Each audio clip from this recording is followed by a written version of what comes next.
When it comes to achieving success, failure is an unavoidable part of the journey. Whether it's a setback in your career, a failed relationship, or a missed opportunity, everyone experiences failure at some point in their lives.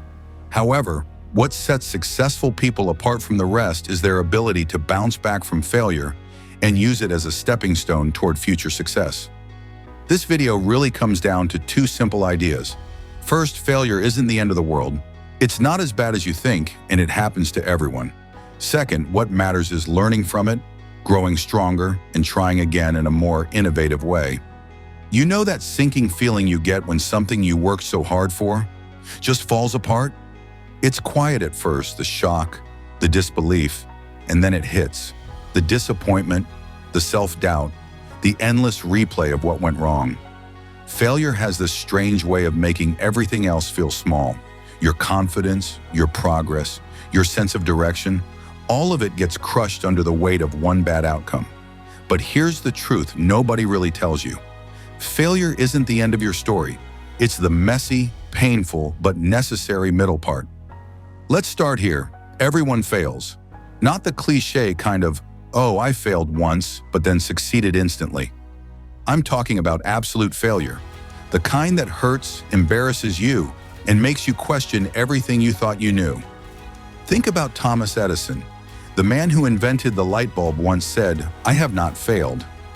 I've just found 10,000 ways that won't work." 10,000. Most of us would have quit after 10 tries, maybe 100.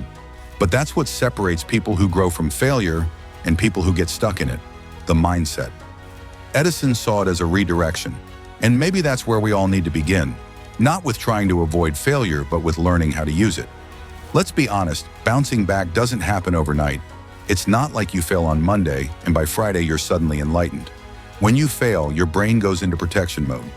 You start hearing this little voice that says, "You're not good enough. You shouldn't have even tried." See? You were right to doubt yourself, and that voice is not talking about failure. That's fear. Fear that the next time you try, you'll lose again. Fear that you may have reached your limit. But here's the thing, fear lies.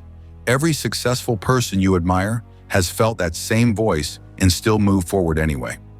Michael Jordan, one of the greatest athletes of all time, said, "I've missed more than 9,000 shots in my career. I've lost almost 300 games. I've failed over and over and over again in my life, and that is why I succeed." The most potent part of any failure story isn't the fall, it's the decision to get back up. There's this moment, usually quiet and small, where you choose to keep going. Not because it's easy, not because you're sure it'll work next time, but because something inside you refuses to let failure be the last word. J.K. Rowling, before Harry Potter became a global phenomenon, was rejected by 12 different publishers.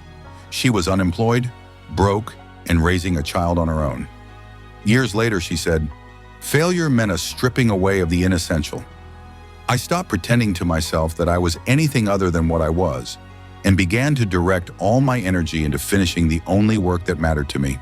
That's the key failure. It has this strange gift hidden inside it. It strips away everything fake, everything that doesn't serve you. One of the biggest traps we fall into is thinking success means never failing again. But in reality, success is being able to fail and still show up.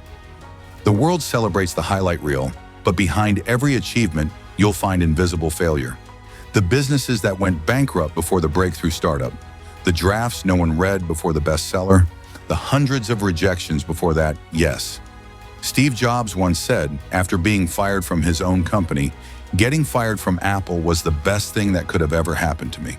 The heaviness of being successful was replaced by the lightness of being a beginner again. So maybe the question isn't, how do I avoid failure? Maybe it's, how can I fail better next time? Because failure, at its core, is proof that you tried. It means you cared enough to take a risk, to step into the unknown, to aim higher than what was safe. Every remarkable comeback begins the same way, with someone standing in the ruins of their last attempt, taking a deep breath and saying, "All right, let's try again." And maybe that someone is you.